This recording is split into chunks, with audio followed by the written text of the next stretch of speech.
Bab 110.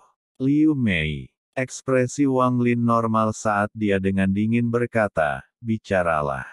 Murid perempuan itu mengatupkan giginya dan dengan cepat berkata, "Itu ada di tempat berkumpulnya Sekte Suandao. Seharusnya masih ada orang yang mengepung tempat itu. Kami terburu-buru untuk mengejar Lisan, jadi kami tidak repot-repot tinggal di sana. Tapi saya yakin mereka punya tanda." Ekspresi Lisan tiba-tiba berubah, tapi kemudian dia tersenyum pahit karena pandangan Wang Lin tertuju padanya. Itu ada di tangan penatua Liu Mei. Dia ingin berbohong, tetapi saat dia melihat tatapan Wang Lin, dia tidak bisa tidak mengatakan yang sebenarnya. Dia tidak pernah memiliki perasaan seperti ini, bahkan saat bertemu leluhur Punansi. Penatua Liu Mei. Wang Lin merenung sedikit. Bayangan seorang wanita muda yang sangat cantik muncul di benaknya. Dia memandang Lisan dan bertanya, dia mencapai tahap pendirian yayasan. Lisan mengangguk dengan iri dan berkata, leluhur Punanzi secara pribadi membantunya mencapai tahap pendirian yayasan. Wang Lin merenung sedikit dan tidak bisa tidak memikirkan semua yang telah terjadi di Gunung Hengyue. Adegan orang tuanya muncul di benaknya dan hatinya tidak bisa menahan rasa sakit. Dia mengulurkan tangan, meraih murid perempuan dan Lisan saat dia melompat ke udara. Murid perempuan itu panik dan sebuah titik lembab muncul di celananya saat wajahnya menjadi sangat merah. Katakan padaku di mana Sekte Suandao berada. Wang Lin mengerutkan kening saat dia memegang murid perempuan itu sedikit lebih jauh.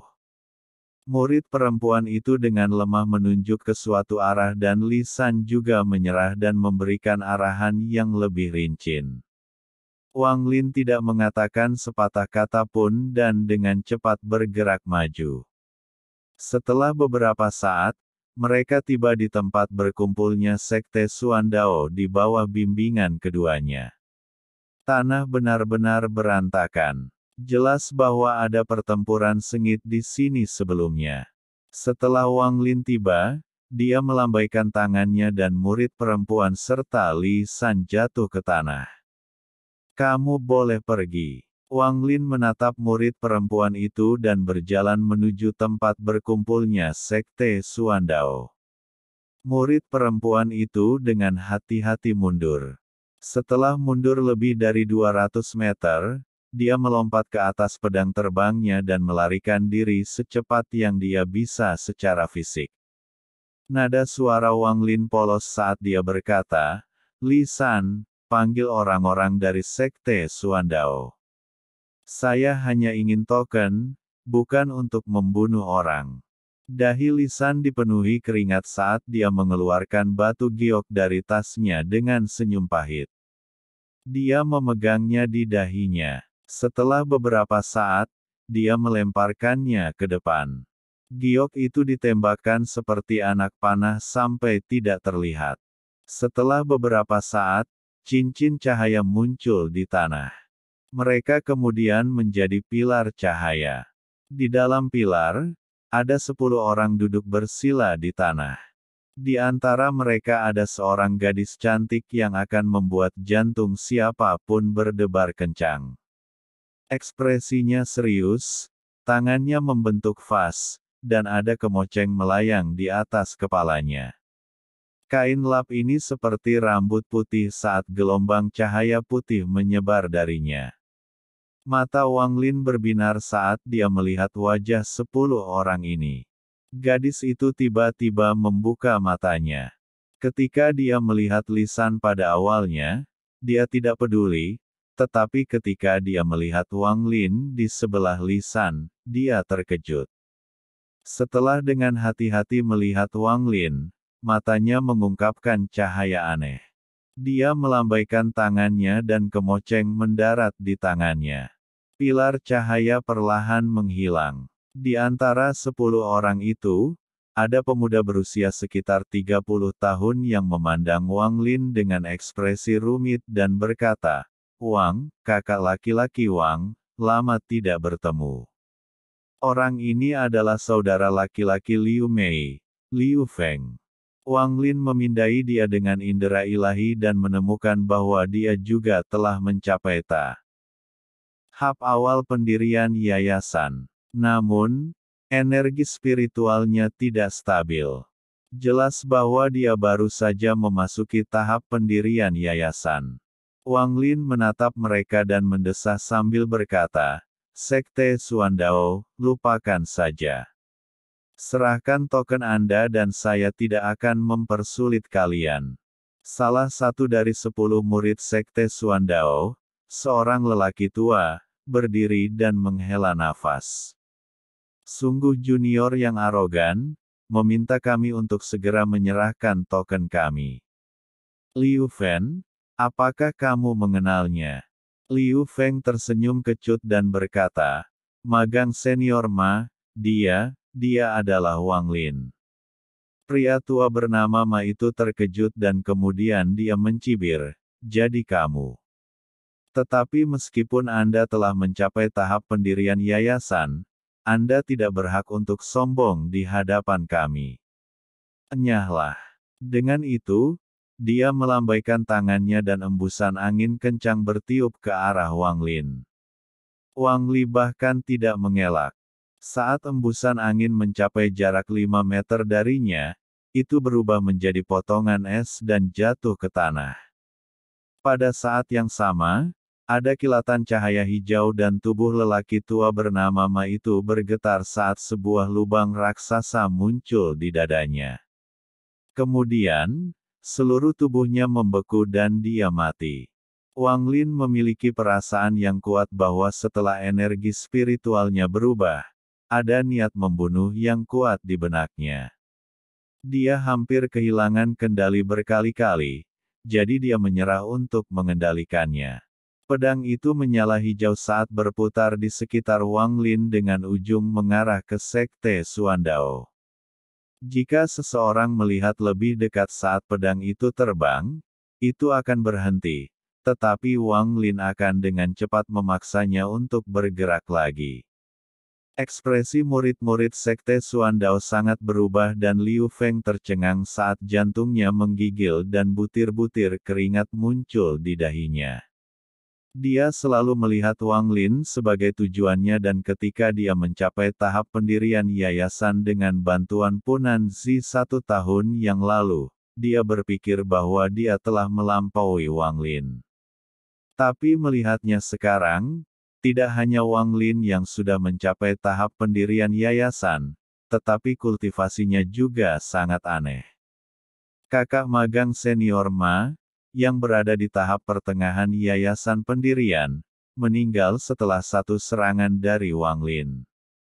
Tingkat kultivasi apa yang telah dicapai Wang Lin? Semakin banyak Liu Feng memikirkannya, semakin dia menjadi takut. Liu Mei tiba-tiba tidak mengungkapkan ekspresi terkejut, tetapi setelah melihat Wang Lin, dia dengan tegas mengeluarkan token dan melemparkannya ke arahnya. Dari awal hingga akhir, dia tidak mengucapkan sepatah kata pun, tetapi matanya selalu tertuju pada Wang Lin. Setelah menyimpan token, Wang Lin dengan dingin menatap Liu Mei. Dia kemudian berbalik dan menghilang ke kejauhan. Setelah sekian lama, Liu Mei menarik pandangannya dan menghela nafas. Pesonanya yang tak tertandingi tampaknya tidak berpengaruh di depan Wang Lin. Setelah kembali ke guanya, Wang Lin mengeluarkan 5 token. Setelah merenung sebentar, dia menghancurkan 4 dari mereka tanpa ragu-ragu dan meletakkan token yang tersisa di tasnya. Dia menggunakan teknik gaya tarik untuk memindahkan batu untuk memblokir pintu masuk gua. Setelah menyiapkan beberapa formasi pertahanan, dia memulai pelatihan pintu tertutupnya. Dia harus sepenuhnya siap untuk pertempuran dalam 2 bulan. Bab 111. Tanpa judul. Ada total 7 token. Wang Lin mendapat 2 dari Li San, 1 dari Sekte Piao Miao, 1 dari Sekte Hehuan, dan 1 dari Sekte Suandao. Secara total, dia punya 5. Mengabaikan salah satu milik Sekte Mayat, masih ada satu lagi yang tersisa. Wang Lin merenung sejenak. Dia sudah menemukan semua sekte di lembah Jueming, tapi dia masih belum menemukan tanda terakhir. Tentu saja, itu tidak mengesampingkan fakta bahwa seseorang dapat menyembunyikannya di suatu tempat. Dia tidak akan repot mencarinya. Lagi pula, dia sudah memiliki 5 dari 7 token, yang cukup untuk mengamankan tempatnya di medan perang asing. Setelah dia berhenti bertanya-tanya tentang token itu, dia mulai memikirkan pertempuran dalam 2 bulan. Pertama adalah butiran beras cian miliknya. Dia sudah memulihkan yang dia gunakan sebelumnya dan sekarang memiliki total 3 sekali lagi. Salah satunya adalah butiran tunggal sedangkan 2 lainnya adalah butiran supercas dari penggabungan 2 butiran normal. Setelah dengan hati-hati menyingkirkan ketiga butir itu, Wang Lin merenung sedikit dan mulai melihat-lihat tasnya. Dia telah membunuh beberapa orang baru-baru ini, jadi dia masih memiliki banyak hal untuk dilalui. Setelah lama mencari, Wang Lin mengeluarkan sebuah manik bundar. Manik ini hanya 1/10 ukuran kepalan tangan. Itu sangat mulus, tanpa desain apapun, dan ada beberapa retakan di sampingnya. Setelah memungut manik-manik itu, mau tidak mau dia memikirkan pria aneh bernama Adai. Ini adalah hadiah pertama yang diberikan Adai padanya. Dia melihat manik-manik itu saat matanya menyala. Setelah sekian lama, mulutnya melengkung ke atas saat dia tersenyum dingin. Dia memasukkan kembali manik-manik itu ke dalam tas pegangannya, menarik napas dalam-dalam, dan mengeluarkan lampu hijau. Pedang terbang hijau melayang di hadapannya, tidak bergerak. Wang Lin merasa sejak energi spiritualnya berubah, selalu ada sesuatu yang menghalangi kendali pedang terbangnya. Itu tidak mudah seperti sebelumnya. Meskipun kekuatan pedang terbang telah meningkat pesat, pedang terbang yang tidak bisa dia kendalikan sepenuhnya bukanlah sesuatu yang dia izinkan. Oleh karena itu, Wang Lin memutuskan untuk menggunakan waktu ini untuk menyempurnakan pedang terbang lagi. Kedua tangannya membentuk segel saat dia mengirimkan energi spiritual untuk mengelilingi pedang terbang itu. Kemudian, Wang Lin menamparkan tasnya dan mengeluarkan labu. Pedang terbang adalah senjatanya yang dimurnikan dengan darah, jadi dia rela mengeluarkan banyak sumber daya untuk itu. Dia mengatupkan giginya dan menuangkan sepertiga cairan yang disimpan di dalamnya. Di bawah kendali Wang Lin, cairan roh yang diisi dengan energi yin melayang di udara dan mengembun menjadi satu tetesan air. Tetesan air melepaskan gelombang energi yin yang menutupi gua dengan embun beku. Wang Lin menunjuk ke tetesan air dan tetesan itu segera bergerak menuju pedang terbang. Tetesan itu mendarat di ujung pedang dan menggulung bilah pedang, sampai ke ujung gagangnya. Segera, pedang terbang itu menjadi sangat jernih. Wang Lin menarik napas dalam-dalam. Dia menggigit lidahnya dan memuntahkan darah. Saat dia memuntahkan darah, dia melambaikan tangannya dan darah berubah menjadi kabut, yang kemudian menutupi pedang terbang yang diselimuti cairan roh. Kabut darah perlahan memasuki cairan. Segera, cairan roh yang menutupi pedang terbang itu berwarna merah muda. Wang Lin menarik napas beberapa kali. Dia memuntahkan lebih banyak darah saat tangannya menciptakan simbol. Setelah setiap simbol dibuat, dia akan melemparkannya ke pedang terbang. Lambat laun, semakin banyak simbol muncul, dan setelah beberapa saat, semua darah habis. Wang Lin melihat pedang terbang dan tanpa sepatah kata pun, dia memukul dadanya saat energi spiritual di tubuhnya melonjak.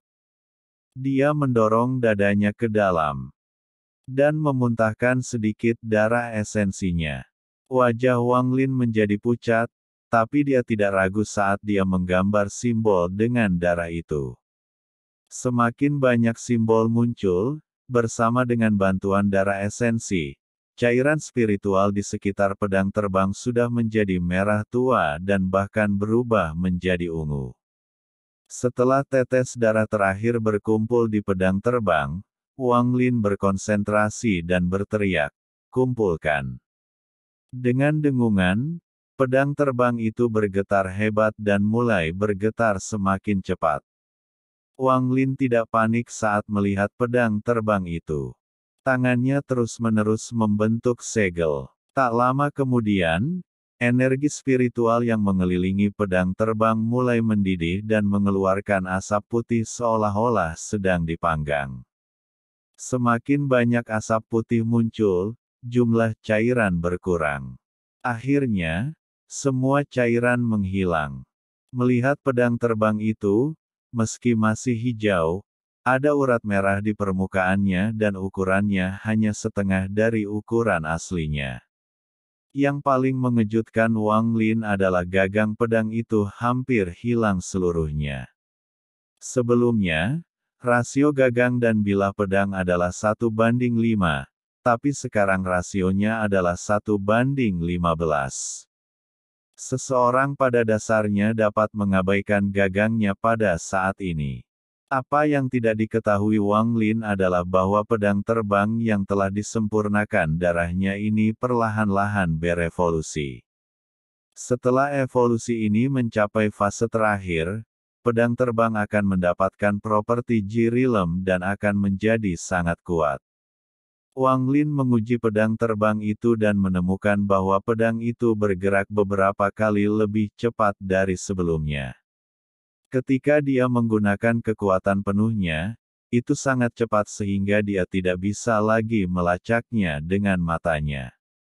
Menambah kemampuan teleportasi pedang terbang ini adalah keberadaan yang sangat menakutkan. Paling tidak, jika seorang pembudidaya formasi inti tanpa harta pertahanan yang aktif akan terkena pedang, apakah mereka akan keluar hidup-hidup atau tidak pasti.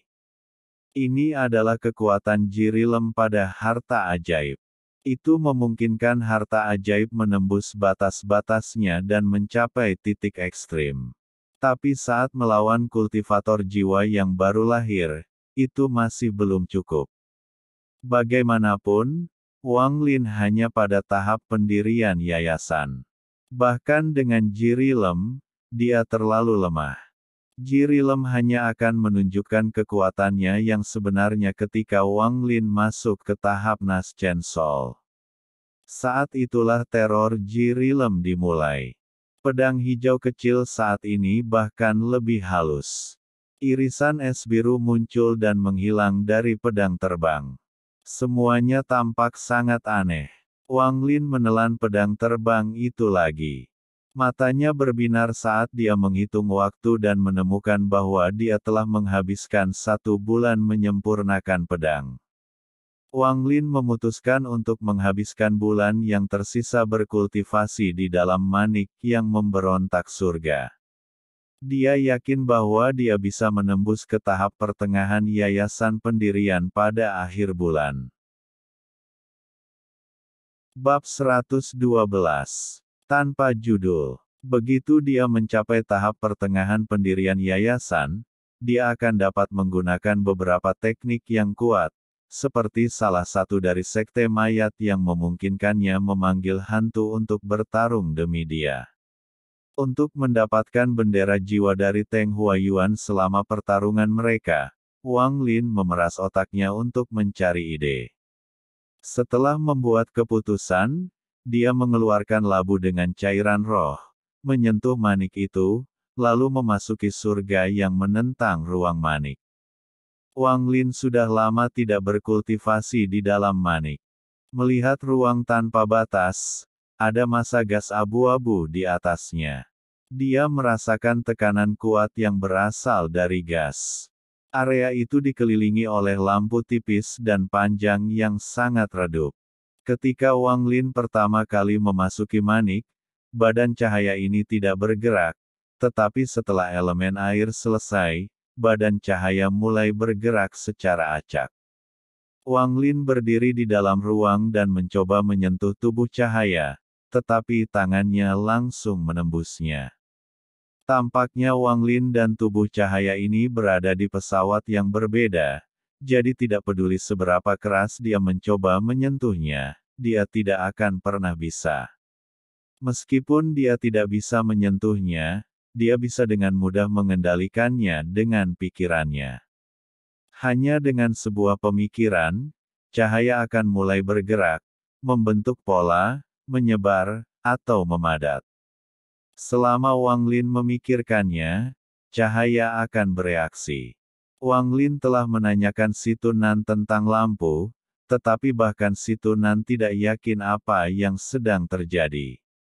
Menurut Si Tunan, manik penentang surga ini sangat aneh. Ruang ini hanyalah salah satu fungsinya. Selain manipulasi waktu, Si Tunan belum menemukan hal lain tentang manik itu. Si Tunan hanya tahu bahwa dengan identitasnya sebagai kultivator terkuat dari negara peringkat 6, tidak ada seorang pun di planet kultivasinya yang berani mengacaukannya sebelum dia mendapatkan manik itu. Tetapi setelah manik itu menjadi miliknya, beberapa pembudidaya yang sangat kuat muncul dan mencoba membunuh Si Tunan. Mereka memaksanya menyerahkan tubuhnya dan bersembunyi di dalam surga menentang manik hanya untuk nyaris melarikan diri dengan nyawanya. Si Tunan telah memberitahu Wang Lin sebelumnya bahwa berdasarkan analisisnya, orang-orang yang mengejarnya pasti bukan dari planetnya. Si Tunan sangat yakin karena pada saat dia mencapai tingkat kultivasinya saat ini, dia mengenal semua ahli di planet ini. Dan untuk seseorang yang disebut sebagai kultivator nomor 1 di planetnya, tingkat kultivasinya sangat tinggi. Sebagian besar orang yang menyerangnya memiliki tingkat kultivasi yang sama dengannya dan dia yakin hanya satu dari orang-orang itu yang melampaui dirinya. Jika bukan karena fakta bahwa orang itu bertindak, Si Tunan tidak akan menyerahkan tubuhnya. Harus dikatakan bahwa Si Tunan punya banyak teman. Jika hanya orang-orang dengan tingkat kultivasi yang sama dengannya, dia tidak perlu menyerahkan tubuhnya karena dia adalah kultivator nomor 1 di planetnya, memberinya keuntungan lapangan rumah. Ketika orang itu bertindak, Si Tunan tahu bahwa tidak ada gunanya membuat orang datang dan membantu. Mereka akan mati satu persatu karena Si Tunan tahu bahwa tingkat kultivasi orang itu tidak sama dengannya. Hati Si Tunan membentuk jawaban.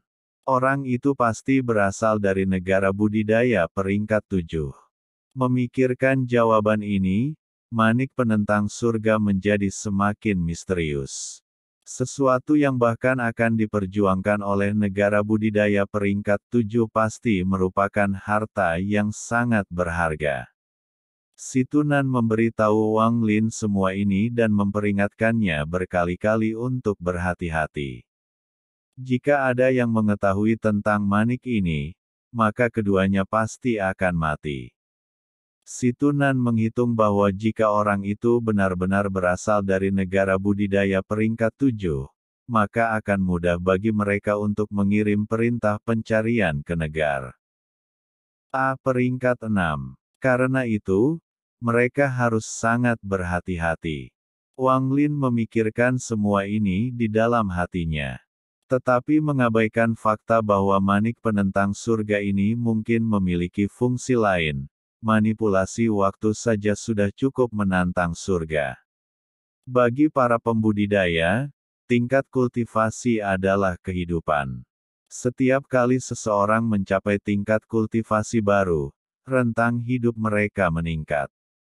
Selain itu, jangan lupakan perasaan berada di atas semua orang begitu Anda berada di puncak. Harus dikatakan bahwa dalam dunia kultivasi sangatlah penting.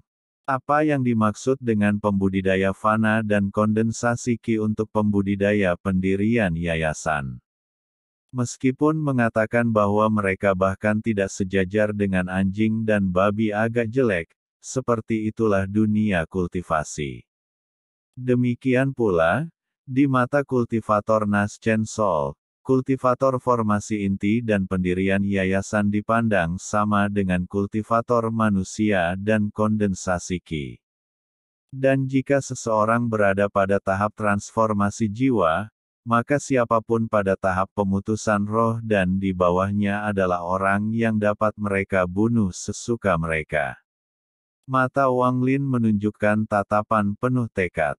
Dia sudah mengalami kerasnya dunia kultivasi. Dunia kultivasi jauh lebih kejam daripada dunia fana dan dia harus menjadi lebih kuat jika ingin bertahan hidup. Dia harus menjadi sangat kuat sehingga semua orang takut padanya. Hanya dengan begitu dia tidak akan diintimidasi oleh orang lain. Jika tingkat kultivasi saya adalah pemutus roh atau transformasi jiwa, belum lagi Teng Li, bahkan jika saya membunuh seluruh keluarga Teng Huayuan tidak akan berani mengatakan sepatah kata pun dan bahkan tidak berani pergi mencari orang tua saya. Kekuasaan, semuanya berpusat pada kekuasaan. Hanya setelah menjadi seorang kultivator yang kuat seseorang dapat menentukan hidup dan mati seseorang. Hati Wang Lin kesakitan saat matanya menjadi dingin. Dia menarik napas dalam-dalam, menutup matanya, dan indera ilahi menyebar di dalam ruang mimpi. Tak lama kemudian, kedua tangannya membentuk segel. Dia kemudian mengulurkan tangan dan meraih dengan tangan kanannya. Semua lampu berkumpul dan membentuk sebuah pintu. Ini adalah fungsi yang Situnan temukan setelah manik penentang surga telah menyelesaikan elemen airnya. Menggunakan cahaya di sekitarnya untuk membentuk formasi yang memungkinkan Wang Lin bergerak bebas masuk dan keluar dari ruang mimpi.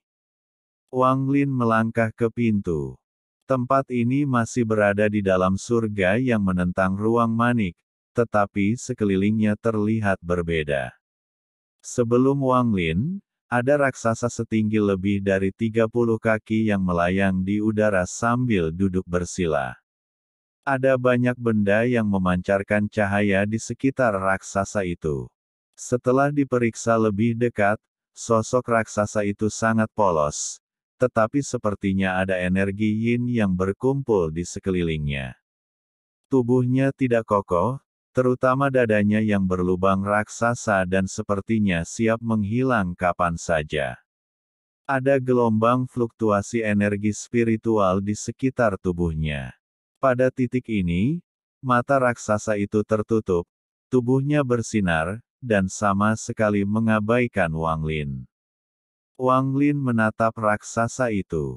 Ini bukan pertama kalinya dia melihat Naschen Sol Situnan. Setiap kali dia melihatnya, dia terkejut. Dia berpikir bahwa jika Naschen Sol-nya begitu besar, seberapa besar seharusnya tubuh Situnan.